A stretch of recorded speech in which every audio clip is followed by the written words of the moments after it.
So very good morning to all of you. और आज हम लोग कंटिन्यू करेंगे विद अवर पजल्स। पजल्स कहने का मतलब मैं आपके सामने हम लोगों ने पर्सनल देख लिया, रियल देख लिया, नॉमिनल देख लिया, ये हम लोगों ने समझ लिया कि कौन से तीन टाइप के अकाउंट्स होते हैं। अब मैं आपके सामने एक एक करके नाम लूंगा। आप सब लोग मुझे बताएंगे कि सर ये जो अकाउंट है ये पर्सनल अकाउंट है, रियल अकाउंट है कि नॉमिनल अकाउंट है। ये आप सबको मुझे बताना है। ठीक है, चलिए।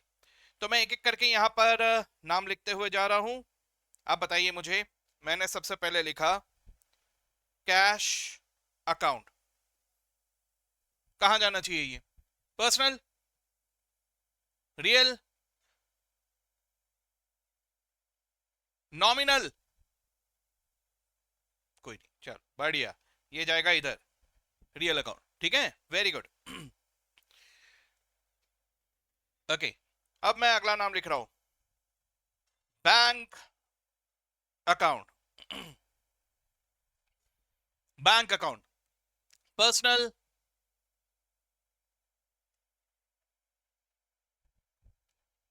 क्या हुआ? कुछ दिख नहीं रहा मुझे। ओके, कुछ आता है। Real, okay, nominal, okay. अच्छा, एक बार फिर से, पर्सनल, ओके, ठीक है। कुछ लैग है आज, आज ऑनलाइन कुछ लैग है। ठीक है, थोड़ा लेट दिख रहा है मुझे, एनीवेज चलेगा। So bank account, bank is also an artificial person, इसलिए इसे मैंने कहा लिख दिया, इसे मैंने लिख दिया पर्सनल अकाउंट के कैटेगरी में।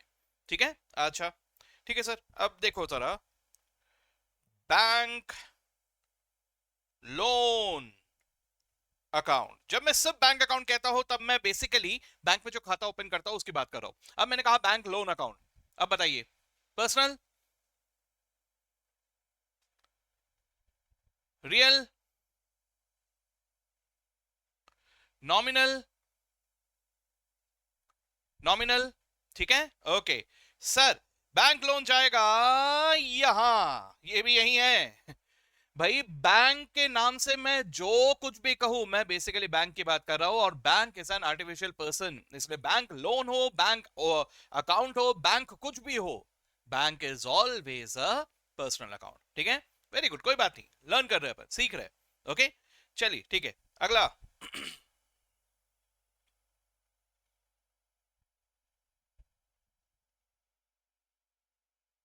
Bank overdraft account, personal, okay. Majority यहीं उठ गया हाथ, तो इससे सीधा यहीं लिख देता हूं मैं। सर बैंक के नाम से कुछ भी बोल दो आप, सब चीज अल्टीमेटली पर्सनल अकाउंट है। ठीक है, बस, परफेक्ट एकदम। चलिए बढ़िया, आगे देखते हैं अभी। आ, आ, आ, आ, आ, अब मैंने ना एक अकाउंट बनाया है कॉल्ड एज कैपिटल अकाउंट। ये कैपिटल अकाउंट मतलब होता क्या है ये?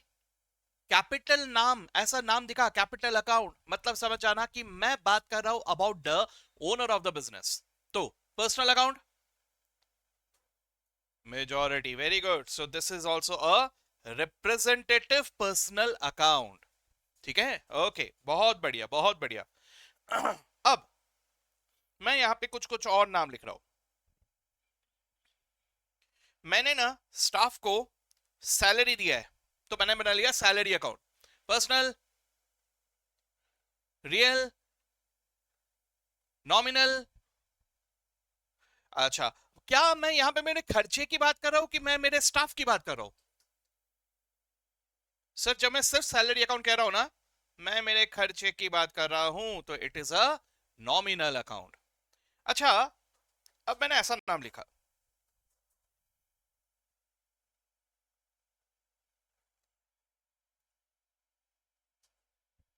हाँ जी, सैलरी पेबल अकाउंट।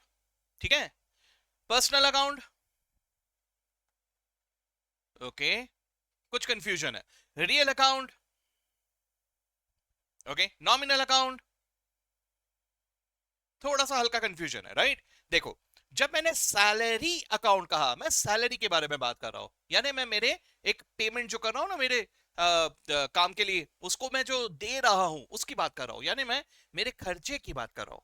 लेकिन जब मैं सैलरी पेबल कह रहा हूं, तो यहां पे सैलरी के आगे पेबल वर्ड जुड़ गया। पेबल किसको होता है भाई? पेबल किसको होता है? किसी न किसी पर्सन को होता है, यानी यहां मैं मेरे स्टाफ की तरफ इशारा कर रहा हूं। समझे मेरी बात को? तो जब मैं सैलरी पेबल कह रहा हूं, I am not talking about salary, I am talking about my staff, जिनको ये सैलरी देना है। सो ये salary payable is also a representative personal account, it is not a nominal account. ठीक है, चलो और एक नाम। अब रेंट पे किया मैंने, personal, real, nominal. Yes, perfect, very good sir. जब मैं रेंट की बात कर रहा हूं, मेरे खर्चे की बात कर रहा हूं सर, तो ये नॉमिनल अकाउंट है। अच्छा, तो अब बताइए जरा,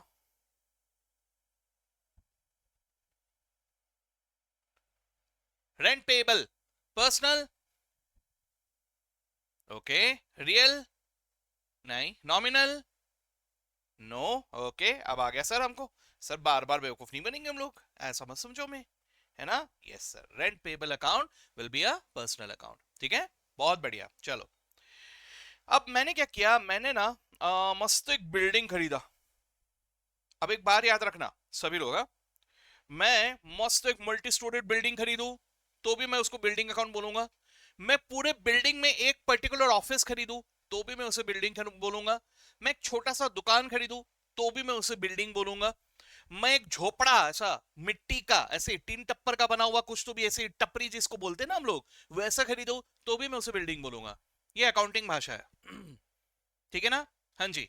तो ऐसे ही कहते हैं इसको, बिल्डिंग अकाउंट। चलिए बताइए, बिल्डिंग, ठीक है, मस्त मस्त मैंने एकदम शानदार टिन से उसका दीवार बनाया, टिन से उसका छत बनाया और टिन का ही दरवाजा बनाया। ठीक है, शानदार टपरी, चाय की दुकान है अपनी। ओके, चाय की दुकान ऐसी ही अच्छी लगती है नहीं? Yes sir. चलो एनीवेज, तो अगर ये है तो बताइए अब मुझे, ये चीज को मैं क्या कहूं? Personal? How many of you sing personal account? नहीं, रियल? अरे रियल है, ओके। अच्छा, नॉमिनल अकाउंट सर?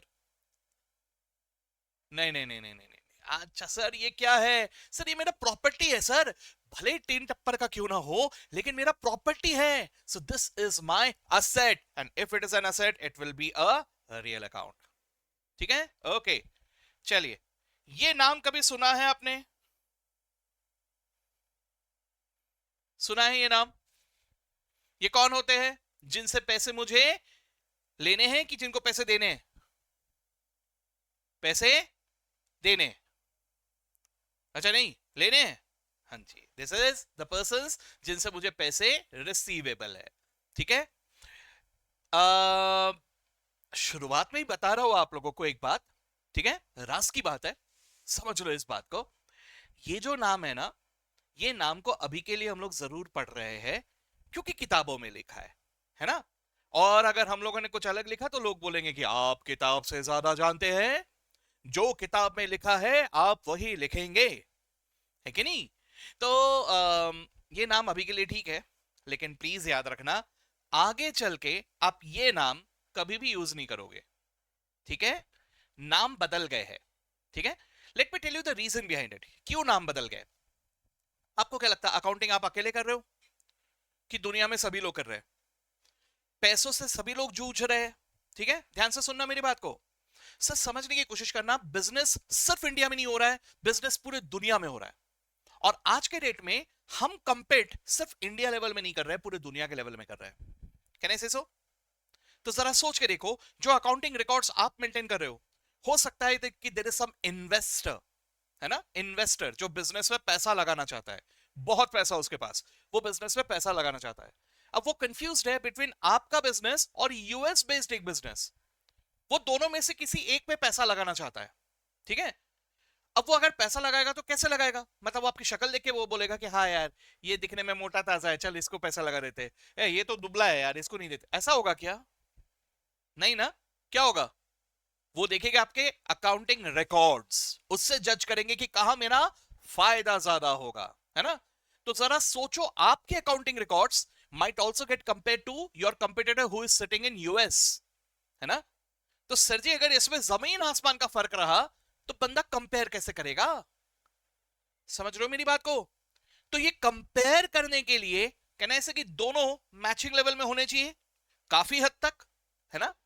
तो इसी रीजन से ऐसा जन्म हुआ कि सर जो पूरे वर्ल्ड वाइड जो अकाउंटिंग रिकॉर्ड्स हो रहे हैं ना, वहां हार्मोनाइजेशन होना चाहिए। हार्मोनाइजेशन का मतलब क्या हुआ, एक समान होना चाहिए। जैसा मैं यहां इंडिया में सोच रहा हूं वैसे वहां यूएस में भी सोचना चाहिए। जैसा मैं यहां लिख रहा हूं वैसे वहां पे भी लिखना चाहिए। जैसा वहां लिख रहा हूं वैसे यहां पे लिखना चाहिए। तो इसी वजह से जन्म हुआ ऑफ समथिंग जिसे कहते हैं आईएफआरएस। थोड़ा हाई लेवल एडवांस लेवल बता रहा हूं, लेकिन सुन के रख लो, काम में आएगा। क्या कहा मैंने, आईएफआरएस।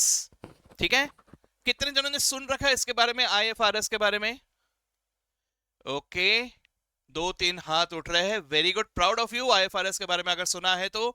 जिन लोगों ने नहीं सुना कोई बात नहीं, अभी सुन लिया सर, है ना। आईएफआरएस क्या होता है, आईएफआरएस का फुल फॉर्म होता है इंटरनेशनल फाइनेंशियल रिपोर्टिंग स्टैंडर्ड्स। क्या कहा, इंटरनेशनल फाइनेंशियल रिपोर्टिंग स्टैंडर्ड्स। ठीक है, now let me explain you कि व्हाट इज दिस। अब सबसे पहले ना, ये 4 शब्द कहे मैंने, इंटरनेशनल, इतना तो सर हमको भी समझ में आ गया, फाइनेंशियल, पैसों से रिलेटेड, रिपोर्टिंग स्टैंडर्ड्स। ठीक है, तो जरा आराम से, सबसे पहले ना मैं तीसरे शब्द पे आता हूं, रिपोर्टिंग। ठीक है ना, what do you mean bye reporting, reporting क्या होता है। ठीक है, अब देखो भाई, रिपोर्टिंग क्या होता है, ये चीज के लिए आप लोग अपने दोस्तों में से किसी का भी एग्जाम्पल ले सकते हो। ठीक है, बेचारा बस रिपोर्ट ही करता रहता है, यू नो। जैसे फॉर एग्जाम्पल उसको टेक्स्ट आ गया, मेरे बाबू ने ताना ताया, राइट, रिपोर्ट करना पड़ता है। हाँ ताना हाँ खाना खाया, राइट। फिर कहीं पे भी जाओ फोन आ जाएगा, कहाँ है मेरा बेबी, राइट। रिपोर्टिंग, बताना पड़ता है कि मैं कहां हूं, मैं क्या कर रहा हूं, मैं कहां जा रहा हूं, मैं कहां से आ रहा हूं, रिपोर्टिंग, है ना। But this is personal level reporting, हम बात कर रहे हैं पैसों से लेके रिपोर्टिंग। रिपोर्टिंग का मतलब क्या हुआ, रिपोर्टिंग का मतलब हुआ कि पैसों से रिलेटेड जो भी हमारे पास जानकारी है, इसे मैं पहुंचा रहा हूं किसी तक, रिपोर्टिंग, है ना। अच्छा, अब यहां पर मैं किसकी बात कर रहा हूं, मैं इंटरनेशनल लेवल फाइनेंशियल इंफॉर्मेशन, सिर्फ इंटरनेशनल लेवल नहीं, फाइनेंशियल इंफॉर्मेशन का इंटरनेशनल लेवल स्टैंडर्ड्स की बात कर रहा हूं। स्टैंडर्ड्स मतलब व्हाट शुड बी, क्या होना चाहिए। तो सर जब मैं फाइनेंशियल पैसों की रिपोर्टिंग करता हूं, तो पूरे इंटरनेशनल लेवल में उसके क्या स्टैंडर्ड्स होने चाहिए, that is what is international financial reporting standards. ठीक है, अब देखो समझने की कोशिश करना, हर देश में अपने local level rules and regulations होते हैं।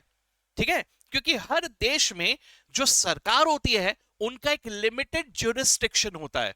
ये बाबा रे बाबा काय तरी म्हटले सर तुम्ही, ज्यूरिसडिक्शन, ये क्या होता है, ज्यूरिसडिक्शन क्या होता है, एनी आइडिया। ज्यूरिसडिक्शन जैसे फॉर एग्जांपल, घर पे मम्मी से डांट पड़ती है सबको, सर डांट क्या सर, मार भी पड़ती है, कुछ लोग ऐसा बोल रहे हैं। ठीक है, कुछ लोग नहीं सर, हमें नहीं डांटते, हमें मार, मैं अच्छा बच्चा हूं सर, हमें ऐसे नहीं है। हाँ तो बोल लो भाई हमको भी पता है चलो एनीवेज, तो भैया ये जो डांट पड़ती है जरा समझने की कोशिश करो। घर पे गए तो घर पे who is the supreme court, who is the supreme authority, mummy usually, है ना। कहीं कहीं के एक आधे कुछ केसेस में शायद पापा होते होंगे, शायद से। ठीक है, लेकिन पापा की भी बोलती बंद हो जाती होगी जैसे मम्मी कुछ बोलने लग जाए। ठीक है, मम्मी ने बोला पापा, मैं तो मेरे को बोलना ही नहीं आता, मैंने तो आज तक कभी बोला ही नहीं राइट तो एनीवेज जो भी हो, तो अगर वो सुप्रीम है तो जरा सोच के देखो, वो सुप्रीम है, शी इज अथॉरिटी, लेकिन अपने घर पे भाई, समझे बात को, वो अपने बच्चे को बिल्कुल परेशान कह रहा हूं, सॉरी, पनिशमेंट दे सकते हैं। ठीक है, पड़ोस के बच्चे को पनिशमेंट नहीं दे सकते, उनका ज्यूरिसडिक्शन वहां तक नहीं है, उनका ज्यूरिसडिक्शन यहां तक है। समझ रहे हो मेरी बात को, ज्यूरिसडिक्शन क्या होता है, jurisdiction, jurisdiction is your authority, आपका अथॉरिटी कहां तक है, there is always a boundary, है ना। इसी तरह से नरेंद्र मोदी अगर कोई कानून कायदे बनाना चाहते हैं, क्या वो पाकिस्तान के लिए बना सकते हैं, पाकिस्तान के लोगों को भी मानना पड़ेगा जो नरेंद्र मोदी कह रहे हैं, नहीं होगा ना ऐसा, है ना भैया, लिमिटेड ज्यूरिसडिक्शन है। समझ रहे हो मेरी बात को, तो हर देश में अकाउंटिंग को लेके भी ऐसे लिमिटेड ज्यूरिसडिक्शन वाले कानून कायदे होते हैं, जिसे हम कहते हैं गैप। क्या कहते हैं? गैप। गैप का फुल फॉर्म क्या है? Generally accepted accounting principles. क्या कहा? Generally accepted accounting principles. ठीक है, ये हो गए कंट्री लेवल पे, है ना? कंट्री लेवल पे आपको गैप दिखाई देंगे, और दूसरा इंडिया में और एक चीज आपको दिखाई देता है जिसे हम कहते हैं एएस, अकाउंटिंग स्टैंडर्ड्स। ठीक है, और यहीं पे इंटरनेशनल लेवल की अगर मैं बात करूं तो वहां पे आता है आईएफआरएस, यानी इंटरनेशनल फाइनेंशियल रिपोर्टिंग स्टैंडर्ड्स। ठीक है, जिसमें उन्होंने कहा है कि सर ये स्टैंडर्ड्स हमने बना के रखे हैं, अब आप चाहो तो इसे एज इट इज फॉलो कर लो, और आप चाहो तो इसी के ध्यान में रखते हुए अपने कानून कायदे को बना लो। ठीक है, this is what the rule should be accounting के से रिलेटेड। अब चाहो तो इसे एज इट इज फॉलो करो, या उसको देखते हुए अपने कानून कायदे बना लो। ठीक है, तो इंडिया ने कहा भाई हम एज इट इज कॉपी नहीं करते, हम स्टाइल से कॉपी करते हैं, आई मीन हम अपने रूल्स खुद बनाते हैं। सॉरी। ठीक है, तो इंडिया में क्या किया गया? आईएफआरएस को ध्यान में रखते हुए इंडिया में बनाया something this is called as Ind AS. क्या कहा? Ind AS. इंड मतलब समझ के इंडियन, इंडियन का इंड हो गया इंड एएस। तो इंड एएस क्या है? ये आईएफआरएस का ही इंडियन वर्जन है। ठीक है, बहुत कुछ बोल दिया मैंने। ठीक है, तो बेसिकली हम लोग बात कर रहे हैं कानून कायदे की। ठीक है, तो मैं ये सब क्यों कह रहा था? मैं ये सब इसलिए कह रहा था क्योंकि आज के डेट पे इंड एएस, आईएफआरएस, ये सब चीजें आने के बाद ना, ये जो डेटर्स नाम है, ये नाम में ऐसा नजर आया कि यार सिर्फ ये इंडिया में ही यूज हो रहा है और तो कहीं यूज ही नहीं हो रहा। फॉरेन के लोग तो डेटर्स वर्ड यूज ही नहीं करते। तो इसीलिए इंटरनेशनल लेवल में मैच करने के लिए हम लोग डेटर्स वर्ड यूज करना अभी स्क्रैप कर रहे हैं। हम लोग आजकल डेटर्स वर्ड यूज नहीं करते हैं, इसकी जगह पे नाम यूज होता है अकाउंट्स रिसीवेबल या ट्रेड रिसीवेबल। ये वाले जो नाम है ये ज्यादा फेमस है आज के डेट में। तो आगे चल के आप लोग ये नाम यूज नहीं करोगे। हाँ, लेकिन हमारे किताबों में अभी तक चेंजेस नहीं आए हैं, इसलिए किताबों में आज भी डेटर्स नाम दिखेगा, और आपने भी पढ़ा है, आप लोग पढ़ोगे भी, आप लोग लिखोगे भी। ठीक है, तो डेटर्स यानी मैं उन पर्संस की बात करो जिनसे पैसे रिसीवेबल है, इसलिए ये भी क्या हो गया? ये भी हो गया पर्सनल अकाउंट, राइट? अच्छा बताइए अभी मुझे सभी लोग, क्रेडिटर्स अकाउंट क्या होगा? ये भी होगा पर्सनल अकाउंट। ये कौन है? ये वो लोग हैं जिनको पैसे पेबल है, जिनको पैसे देने हैं, राइट? बहुत बढ़िया। चलो मैं यहां पे अभी लिख रहा हूं कंप्यूटर अकाउंट। मैंने कंप्यूटर खरीदा, क्या होगा? ये होगा रियल अकाउंट, राइट? चलिए मैं यहां पे लिख रहा हूं मशीन अकाउंट, ये भी होगा रियल अकाउंट। ठीक है, मैं यहां पे लिख रहा हूं व्हीकल अकाउंट। ठीक है, अपन ने मस्त एक वड्डा वाला ट्रक खरीदा। अरे पर्सनल यूज के लिए नहीं भाई, अपनी ट्रांसपोर्टेशन कंपनी है तो इसलिए ट्रक खरीदा अपन ने, नहीं तो पार्किंग इशू आ जाएगा। हाँ, इमेजिन करो हमारे दोस्तों में से कोई डेली कमिट कर रहा है घर से कॉलेज और कॉलेज से घर ट्रक पे। है ना?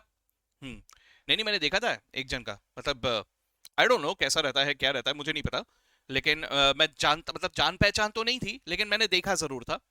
एक पर्सन थे, वो पर्सनल कम्युनिकेशन के लिए, इधर उधर जाने के लिए उनके पास उनकी पर्सनल गाड़ी थी, और वो पर्सनल गाड़ी is nothing else than an auto. ठीक है, अब वो ऑटो में कंफ्यूजन ना हो जाए, क्योंकि ऑटो चलेगा तो कोई भी रुकेगा ऑटो, तो वो तो उनका पर्सनल था ना, इसलिए उन्होंने उसका कलर करवाया था, और वो भी पिंक कलर। ठीक है, तो मैं देखता रहा वहां पे पिंक कलर का ऑटो जा रहा है।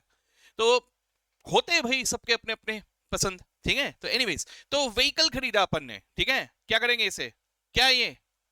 This is also real account. Very good, चलो बहुत बढ़िया, सबको समझ में आने लग गया है ऐसा मुझे लग रहा है। सब लोग इतना तो, अरे क्या हो रहा है भाई, तेरी की। हाँ, अब ठीक है, ओके। हाँ जी, अब मैं एक और नाम लिख रहा हूं, जरा सोच के मुझे बताना। Stationery account. मैंने स्टेशनरी का सामान खरीदा, आप भी खरीदते हो ना स्टेशनरी के सामान, नटराज का पेंसिल, नटराज का शार्पनर, नॉन्डस का इरेजर और स्केल और ये सब खरीदा अपन ने स्टेशनरी के सामान, ठीक है। रियल अकाउंट बोल दो, रियल अकाउंट नहीं तो क्या है ये, नॉमिनल, पक्का? यस सर, ये नॉमिनल है। क्यों? अरे क्या सर, कुछ भी स्टेशनरी के सामान को आप रियल अकाउंट बोलोगे, हैं? नटराज के पेंसिल को रियल अकाउंट बोलोगे, नांडस के इरेजर को रियल अकाउंट बोलेंगे। लड़कों का यहाँ पे पूछ के देखो, लड़के बोलेंगे सर आज तक रिकॉर्ड है सर, पूछ के देखना कितने घुमाए हमने, है कि नहीं? एक इरेजर टिकता नहीं है हमारे पास, हर हर महीने हम लोग को खरीदना पड़ता है। आजकल तो खरीदना भी छोड़ दिया हमने, बोरो करके घुमाते हैं हम लोग, राइट? आजू बाजू में दूसरे जो दोस्त जिनसे बोरो होते हैं वो लोग परेशान है, अरे यार ये कभी कुछ नहीं कैरी करता है यार, इसके पास ना पेन है, ना पेंसिल है, ना इरेजर है, ना कुछ है। हमारे पेन बोरो करता है और वो भी घुमा देता है। सही है गर्ल्स, सही कह रहा हूं? ठीक है, चलो एनीवेज, तो ये भी क्या होगा, नॉमिनल अकाउंट। क्यों सर? तुच्छ नेचर का है सर, ऐसे तुच्छ नेचर की चीजों को हम नॉमिनल कैटेगरी में ही डाल देते हैं। ओके चलो ठीक है, और एक नाम लिख रहा हूं,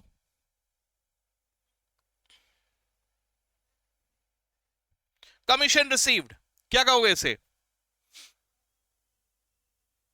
देखो मैं मेरे कमाई की बात कर रहा हूं, मेरे खर्चों की बात कर रहा हूं, लॉस की बात कर रहा हूं, ये सब चीजें कहा जाएंगे नॉमिनल अकाउंट। तो ये भी आ गया नॉमिनल अकाउंट कैटेगरी में।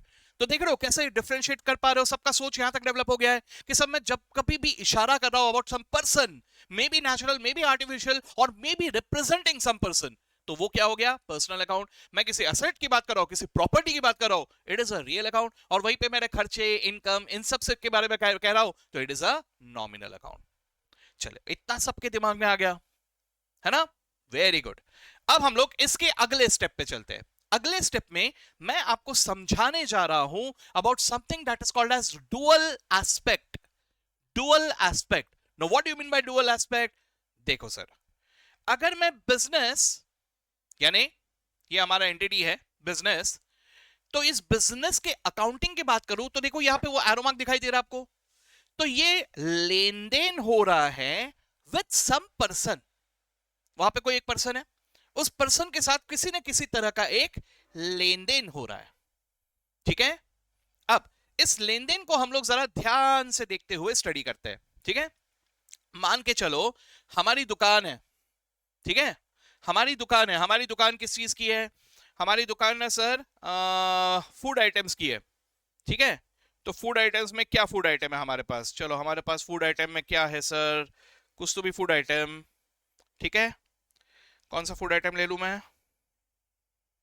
अरे कोई फूड आइटम दिख ही नहीं रहा मुझे तो यहाँ पे, हाँ इधर होना चाहिए।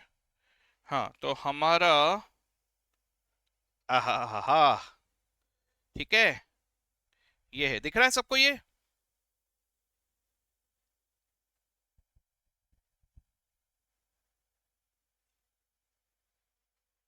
हाँ अब दिख रहा है ना? हाँ, तो ये सर हमारा ना बर्गर की दुकान है सर, ठीक है।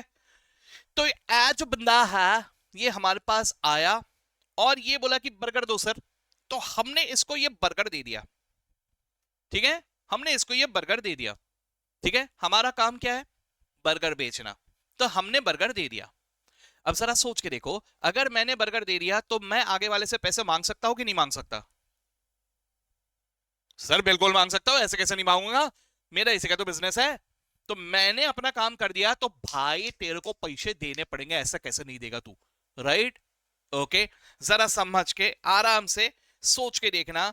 अगर मान के चलो ये आगे वाले व्यक्ति ने मुझे पैसे दे दिए, अगर इसने मुझे पैसे दे दिए, मुझे पैसे मिल गए, बरोबर, मैंने बर्गर बेचा, है ना, यही मेरा काम है, यही मेरी दुकान है, मैंने मस्त बर्गर बनाया और उसे बेच दिया, बदले में मुझे पैसे मिल गए, है ना। तो ये दो तरफा लेन देन हुआ, ठीक है। ये दो तरफा लेन देन में एक इंफॉर्मेशन मुझे पता चल रहा है अबाउट पैसा, और दूसरा इंफॉर्मेशन इज अबाउट कि मैंने बर्गर बेचा। Getting me? Now try to understand. मेरा सिर्फ बर्गर बेचने का काम नहीं है, मैं बर्गर भी बेचता हूं, मैं पिज्जा भी बेचता हूं, मैं जो भी हो वड़ा पाव भी बेचता हूं, ऐसे दुनिया भर के सामान बेचता हूं, ठीक है? तो मेरे पास से ये बेचने का ही मेरा काम है, that is my income, right? तो सर कैन आई से कि एक तरफ I am basically talking about cash, right? मैं एक तरफ बात कर रहा हूं अबाउट कैश, कैन आई से सो? ठीक है। और दूसरी तरफ कैन आई ऑल्सो से कि सर ये कैश मेरे पास क्यों आए? क्योंकि सर मैंने कुछ कमाया। सो कैन आई से I am talking about my income, नाम दे देते इसको। कैन आई से कि मेरा तो ये सामान बेचने का बिजनेस ही है सर, तो let me call it as sales account, right? तो मेरे दो अकाउंट बन गए। कौन से दो अकाउंट बन गए? एक अकाउंट बना कैश और दूसरा बना सेल्स, है ना? क्या क्या देख रहे हो? मैंने दोनों तरफ में लेन देन क्या हुआ ये देखा, दोनों तरफ के इंफॉर्मेशन आइडेंटिफाई किए, और इनके लिए मैंने दो अकाउंट बना लिए। एक बन गया कैश अकाउंट और दूसरा बन गया सेल्स अकाउंट, ठीक है? अब मैं कैसे लिखूंगा? सर ये बर्गर कितने रुपए का है? लेट अस अज्यूम 200 रुपए का है। 200 रुपए का है, राइट? तो 200 रुपए का है, तो सर मेरे पास 200 रुपए का ट्रांजैक्शन हुआ, करेक्ट? मेरे पास 200 रुपए का ट्रांजैक्शन हुआ आराम से, यानी मेरे पास पैसे कितने आए सर? 200 रुपए। मेरे पास कितने रुपए वाला बर्गर गया सर? 200 रुपए वाला, राइट? तो सर इसका मतलब क्या हुआ? मैं कैश के बारे में सोचूंगा। Cash is a real account, मेरे पास पैसा आया, there is inflow of cash, इसलिए मेरे अकाउंटिंग भाषा से मैं इसे यहां लिखूंगा। कहां लिखा मैंने? डेबिट की क्रेडिट? Debit, right? तो मैं क्या कह रहा हूं? Cash account is debited bye 200 रुपए। समझे बात को? ऐसे ही कहेंगे। इसे रीड कैसे करूंगा? सर मैंने कैश अकाउंट को 200 रुपए से डेबिट किया, राइट? अच्छा, दूसरी बात, मेरा कमाई हुआ सर, तो ये 200 रुपए मैं लिखूंगा यहां। कहां लिखा मैंने? सेल्स अकाउंट के क्रेडिट में। मतलब मैंने क्या किया? Sales account is credited by 200। Sir तो अगर आप ध्यान से देखो, मैंने एक जर्नल एंट्री पास किया, यानी मैंने इस इंफॉर्मेशन को अकाउंटिंग भाषा में रिकॉर्ड किया। क्या रिकॉर्ड किया? सर कैश अकाउंट डेबिट हुआ और सेल्स अकाउंट क्रेडिट हुआ। समझे बात को?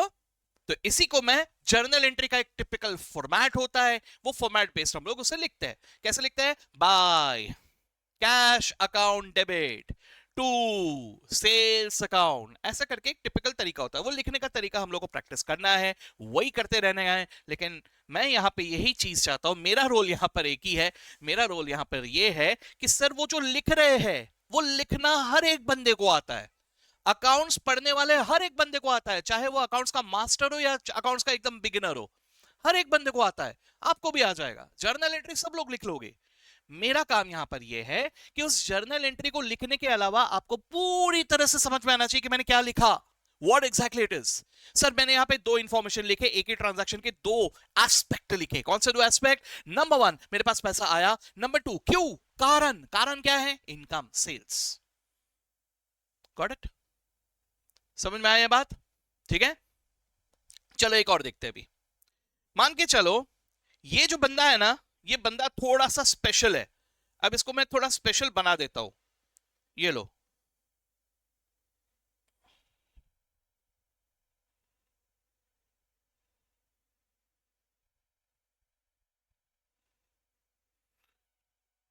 अब दिख रहा है स्पेशल, है ना? मेरी ड्राइंग पेंटिंग बहुत शानदार है, मुझे पता है, बहुत अच्छे से पता है मुझे, ठीक है ना? तो ये स्पेशल है। क्यों स्पेशल है? क्योंकि सर ये जो है ना, ये ओनर है सर। ये जो बंदा है ना, ये ओनर है। ओके, ये बंदा है ओनर ऑफ द बिजनेस, ठीक है? ओके, तो ओनर भाई साहब की तरफ से हमारे पास पूरे पूरे 20 लाख आए हैं। ओनर भाई साहब की तरफ से हमारे पास पूरे 20 लाख रुपए आए हैं। ओके, ओनर भाई साहब की तरफ से हमारे पास पूरे 20 लाख रुपए आए हैं। अब मैं अकाउंटिंग किसके नजरिए से सोचते हुए कर रहा हूं, जरा सोच के बताना। ओनर के नजरिए से कि बिजनेस के नजरिए से? मैं अकाउंटिंग कर रहा हूं बिजनेस के लिए, ओनर के लिए नहीं। समझे ना बात को? तो सर ये जो अकाउंटिंग हो रहा है ये बिजनेस के लिए हो रहा है, और बिजनेस का ओनर अलग है, बिजनेस अलग है, ठीक है? तो सर मेरे पास ये 20 लाख रुपए आए, तो कैन आई से again I am basically talking about cash account. फिर से मैं कैश अकाउंट की बात कर रहा हूं, पैसे आए ना मेरे पास, राइट? तो सर इसका मतलब क्या हुआ? इसका मतलब ये हुआ कि ये जो 20 लाख है ये भी मुझे कैश अकाउंट को डेबिट करने होंगे, क्योंकि मेरे पास पैसे आए हैं, करेक्ट? ओके सर, लेकिन क्यों आए, कैसे आए हैं? मैंने क्या किया? मैंने ओनर के लिए कुछ बर्गर दे दिए, 20 लाख रुपए के बर्गर दे दिए। क्या दिया मैंने ओनर को? क्या दिया मैंने बदले में? कुछ दिया क्या? अब आप बोलोगे सर प्रॉफिट्स दिया। अरे कहां दिया? प्रॉफिट्स कमाया ही नहीं तो दिया कहां? क्या दिया? कुछ नहीं दिया, सिर्फ एक वचन दिया कि ये आपको वापस दे देंगे। अब समझ रहे हो मेरी बात को? सो सर हमने अभी राइट नाउ जैसे ये 20 लाख मिले, मैंने ओनर को कुछ नहीं दिया, तो मैं क्या करूंगा? मैं रिकॉग्नाइज करूंगा मेरा ऑब्लिगेशन टुवर्ड्स ओनर कि भाई साहब हाँ आपके 20 लाख मेरे पास है, मैंने अभी तो आपको कुछ दिया नहीं है, लेकिन आपको पक्का पैसे दूंगा, प्रॉमिस, आपको वापस करूंगा, promise. This is what I'm doing here. So I am recording my obligation towards that person. ठीक है? तो ये ऑब्लिगेशन रिकॉर्ड करने के लिए मैं यहां बनाऊंगा एक अकाउंट, इसका नाम है कैपिटल अकाउंट। ठीक है? क्या बनाया मैंने? कैपिटल अकाउंट, यानी ओनर का अकाउंट। ओनर के अकाउंट में मैं यही 20 लाख रुपए को लिख दूंगा ऑन द क्रेडिट साइड। ठीक है? मतलब मैंने क्या किया? जैसे ही मैंने किसी पर्सन के अकाउंट में क्रेडिट किया, ये मुझे कुछ बता रहा है। क्या बता रहा है? कि भाई साहब को 20 लाख रुपए पेबल है। समझे बात को? भाई साहब को 20 लाख रुपए पेबल है। This is what you are writing here. Okay, so मैंने क्या किया? कैश अकाउंट को डेबिट किया और कैपिटल अकाउंट को क्रेडिट किया 20 लाख रुपए। This is what is accounting. अब मेरे पास एक के बाद एक इंफॉर्मेशन आते जाएंगे। मैं हर इंफॉर्मेशन में इसी तरह से आइडेंटिफाई करूंगा कि क्या आया, क्या गया, गया भी कि नहीं, क्या हुआ, और उस तरह से मैं क्रिएट करूंगा दो अकाउंट में एक जगह करूंगा डेबिट और दूसरी जगह करूंगा credit. This is what is accounting. ठीक है? बस अभी एक करके अभी मुझे इंफॉर्मेशंस देखने हैं और देखने की किस तरह से इसको रिकॉर्ड किया जाएगा, है ना? इंटरेस्टिंग। ठीक है, चलो तो आज के लिए मेरे ख्याल से इतना काफी है। अब हम लोग रुक जाते हैं और हम लोग फिर कंटिन्यू करेंगे कल हम लोग इसके आगे और थोड़े ट्रांजैक्शंस देखेंगे और कैसे उसको रिकॉर्ड किया जाता है वो प्रोसेस को देखेंगे। ठीक है, चलो तो यहीं रुकते हैं, कल मिलते हैं हम लोग।